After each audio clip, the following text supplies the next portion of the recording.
Ёёг ангахан. Ёёг ангахан нэвтрүүлгийн маань шинэ дугаар эхлэх бэлэн болоод байна. Бид энэ удаагийнхаа дугаартаа эрчүүд тав түндэ зориулаад эрэгтэй хүний хоёр дахь гол зүрх хэмээн нэрлэгдэх түрүү булчирхаан талаар үзэлцэж байна. Тэгэхээр түрүү булчирхаан яагаад хэрхэн өвддөг юм бол үүнээс бас хэрхэн өөрчлөн сэргийлж болох вэ? Энэ талаар үзэгч тав түндэ хүргэх гэж байна. За тэгээд мөн түүнчлэн манай нэвтрүүлэгт хамтсан маш олон асуултууд байгаа. Тэрнээсээ түүхэрлэн бас үзэгч тав түндэ хариулт өгөх байгаа. За тэгээд төрсэн эмэгтэйчүүдэд нэрсэр дуулаад байдаг сав хөөрөх гэдэг асуудал. Сав хөөрөх гэдэг хэдийгээр хүмүүс сайн мэддэг. Тэгвэл сав хөөрөх гэдэг маань юу гэсэн үг юм бэ? Энэ талаар үзэгч та бүхэндээ бас ойлголтыг өгөх болно. Ингээд нэвтрүүлгээ зогсон сууж үзцгээнэ.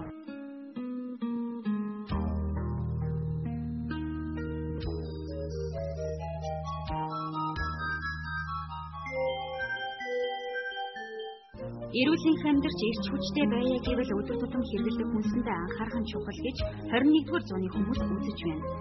Тухайлбал бидний өдөр тутам хүнсэндээ хэрэглэдэг манжин ямар ашигтай вэ? Шар хүрэн манжин нь аль аль нь эрүүл мэндэд тустай. Чихрийн шижин яс сэргижих, буйлур өсөх, хотоодны хүчил өсөх, ханаад багтраа тусах, хатгаа авах, арьс үргэлжлэх зэрэгс шар манжин сэргийлдэг. Тэгвэл хүрэн манжин хүний цусан дах холестеринийг багасгаж, хүүхдийн өсөлтийг хурдасгана. Цусны даралт ихсгээс хамгаалж бодисын солилцоог сайжруулахын хамт цус багтаа хүн улаан зайлын шүүртэй хольж хүртвэл илүү ач тустай байдаг гинэ. За ингээд мэдээж хэрэг манай нэвтрүүлгийн танхимд 1-3 дугаар английн хүний их хэмж болцоох хэмж мань хүрэлцээрсэн байгаа. Танд энэ өдрийн мэндийг хүргэе. За бүхэнд энэ өдрийн мэнд хүргэе. За ингээд хоёулаа уламжлал ясаар эхний үзэгдлээ үзье. Өнөөдрийн сонноос манай хажуу рүү бүсэж байгаа шүнжэнгөө нойлруу бүгээл ирж төжинэ хүн тул зайлшгүй өвчтэй билгүй төрөвлцсөн өвчтэй биш үү? Тийм үү, бас тийм өвчин байна. Угаасаа эрэгтэй өвчин хөшрөөд ирэхээр нөө насны дөрөлт орохоор өвддөг гэж байгаа юм. Тэр одоо хоёулаа ч гэсэн хөшрөхөөр тийм өвчтэй болох гэсэн үг. Хамгийн гол нь урьдчилан сэргийлэх хэрэгтэй байгаа юм. Хоёр эрэгтэй хүний нэг нь өвддөг гэж байгаа юм. Тэр чи одоо эмчлэх тал аргатай байхгүй. Стом мэдэх юм алгаа. За хоёулаа саяныхаа үзэгдлийг үзлээ. Ялангуяа түрүү бичирхэ гэдэг маань эрчүүдийн гол одоо хайрлаж авах хэрэгтэй нэмэх зүйл юм шиг байгаа маа гол эрхтэй юм шиг. Тэгээд одоо яг энэ саяны үзэгдэл дээр гардаг шиг үнэхээр яг хөвшөрхөөр л одоо яг энэ эрчүүдийн маань түрүү булчирхаа өвдөл одоо ингээд бас хэцүү байдалд орд юм бол энийг одоо эмчлэх арга мэдээж хэрэг байдаг л гэж тараа яаж хэрхэн эмчилж болох вэ? За түрүү булчирхаа бол эрчүүдийг ер нь бол баг 2 эрх хүний нэг нь нэгдэж өсдөг ялангуяа 50 дэш наснд зовж идэг тийм өвчин нэг. За монголчууд бас сүүлийн үед бол бүр их болж байгаа. Тэгэхээр би хуваараа болтыг гэж боддог. Ялангуяа монголчуудын амьдралын дэглэм өөрчлөгдсөнтэй холбоотой баг. Хуучин 2 хүчин зүйлээс болоод нэгдүгээр монголчууд морь унж явдаг байсан. Морь унж явдаг байсан болохоор Орос эмээлээс ялгаатай Монгол эмээлч их хатуу эмээл. Хатуу эмээлэн дээр бол эрэгтэй хүн бол дандаа яг төрөө булчирхаагаар сууж, өргөл төрөө булчирхаан дээр массаж хийж гэж болох юм да. Тэгж явдаг итгэвчүүлдэг. Хоёрдугаарт монгол хүн суухтаа бохирч суудаг байсан.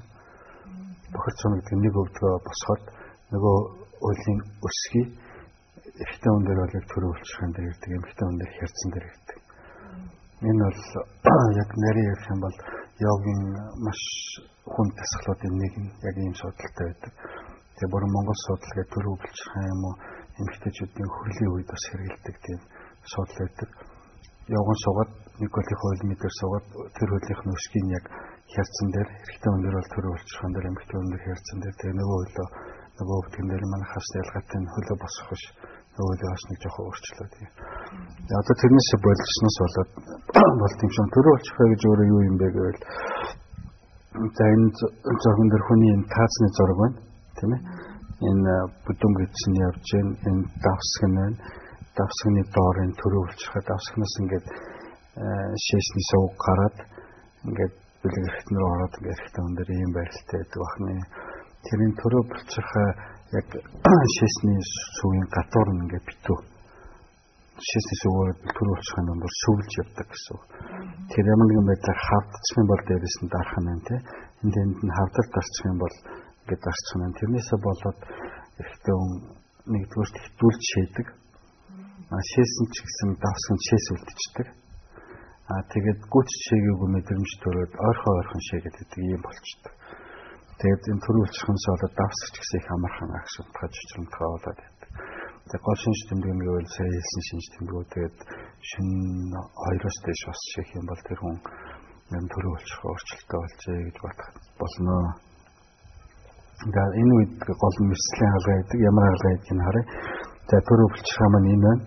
Энэ бол ойролцоогоор нэг хушигнаас арай жижигхэн гэрэг самрын хэмжээтэй байдаг. Энэ дундуур нь ингээд сөүлээд яг шээсний сувг явсан байна. За энэ зурган дээр бол яг хавдартай ийм хавдар үүсдэгэ гэж үзүүлж байна.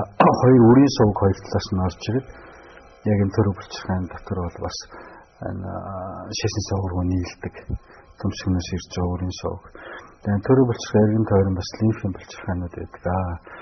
Тэгээд хагалгаа хийх өмнө бол хагалгаа бас 3 янзаар хийдэг. Энэ дээр гарах ба хагалгаа хийх өмнө судсаараа босол хийж эхлэх нь антибиотик хийж эхлэх нь ямар нэгэн халдвараас эргүүлээд ерөнхий мэдээ алдуулалт юм уу нугасаар эсвэл нугасны гаднах мэдээ алдуулалтаар за нугасаар унтуулж байгаа тохиолдолд амд намсгалын гуурс хийх нь холойдно.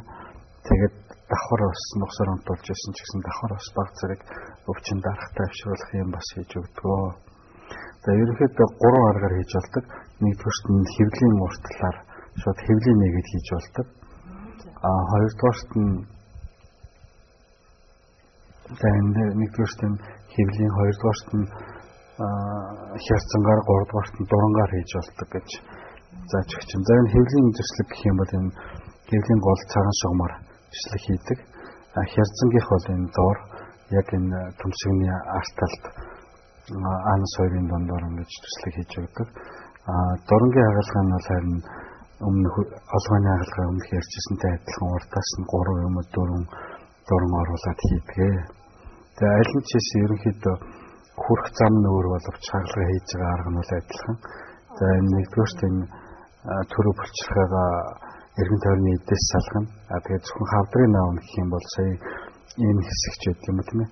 Хавдрын наам бол тэр хавдартай хэсгээ авч болдог. Эсвэл бүрэн авч болдог. Хоёр янзаар хийж болдог. Тэгснээс хавдар яг юунаас болоод одоо бас төрөв булчирхай үүсчихсэн. Хавдар бүхэл эрхтэнд үүсдэг. Тэр бүхэл эрхтэнд хавдар үүсдэг, орт хавдар үүсдэг, тэр жамаар л үүсдэг. Энэ дээр бол жишээлбэл яг хавдар үүссэн байгаа зураг нь хийж юм тийм ээ. Энэ хаалгаагээд дуусны дараа энэ давсаг нь энд байсан төрөв булчирхай авцсан. Шээсний сувгаар ингээд катетер тавиад үлдээдэг.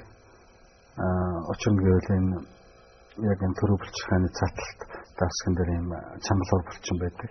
Тэрийг бас нэлээд жижигэрсэн байж магадгүй гэж боддог. Нэг бол шээсээ хаачин, нэг бол бүр нэгдэд байна гэж боддог. Тэр хугацаа. За хаалгааны дараа энэ амьсгалын зам тавьсан гурсаа авна.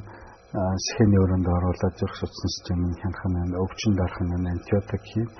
Тэгээд давсгийн бас ариун усамлаар угааж өгдөг. Тэгээ ерөнхийдөө бол энэ хаалгаа хийсний дараа бол нэг 2 хоног орчим болоод эмнэлгээс гарч болтгоо. Дурангаар хийх юм бол нээлттэй хэвлийн доотлол юм уу хязгангаар хийсэн тохиолдол бас арай удаан 7-10 хоног тохиолдол бас байдаг. Манай Монгол одоо энэ 3 төрлийн хаалгаа яг хийдэг гэсэн. Гурвангийн хийж байгаа. За хаана хийдэг юм бэ гэвэл нэгдүгээр эмнэлгийн бүрийн эмчлийн хэсэгтэр гурвангийн маш амжилттай байдаг. Олон жил хийж байгаа. Миний мэдхээр 40-50 жил хийж байгаа. Дурангийн хаалгаа нь сүүлийн 10 жил хийж байгаа. Тэгвэл жоохон 40-с дээш гарсан улсууд маань л ер нь ойрхон шүн унтахтал пиццад ер нь одоо энэ төрөв булчирхай өвдөж эхэлж байгаа мэн гэсэн ойлголтыг авах хэрэгтэй байна тийм ээ. Тийм ер нь бол тэгж ойлгож байна. Тийм учраас энэ бүрний эмчлийн эмчнэрт үзүүлэх хэрэгтэй. Хэрэгтэй ч үдийн эмчд үзүүлэх хэрэгтэй. Гэхдээ ер нь нэг юм хоёр шийдэг боллоо гэж юу бас тэр хаалгаа их биш. Уух юмнууд байдаг. Өөрөлдөл төрөв булчирхайг арай жижигрүүлж хатаах юм уу арай чангаруулах шээсний сүв дараа дарааг нь багасгах тийм бас юмуд байдаг. Тэр юмуудыг уух хэрэгтэй. Хорт хавдартай тохиолдол гарцсан байхгүй бүтнээр нь авдаг. Сүүлийн үед бас заавал ингээд мэсцэл хийхгүйгээр дотор нь нэг балны эмцхэж жижиг хэсэг биш үү? Энэтэй адилхан изотоптой өөрөлдөл цэцэг туяаг цэцэрлдэг тийм изотопуудыг суулгаж өгдөг бас тийм хаалгаа сүүлийн 2-3 жил дэлхийд дээр шин тийм арга гарч байгаа 2 3 төв дээр хийж байгаа их амжилттай болж байгаа. Тэгэхээр бол ийм хүн тахалгаа хийхгүйгээр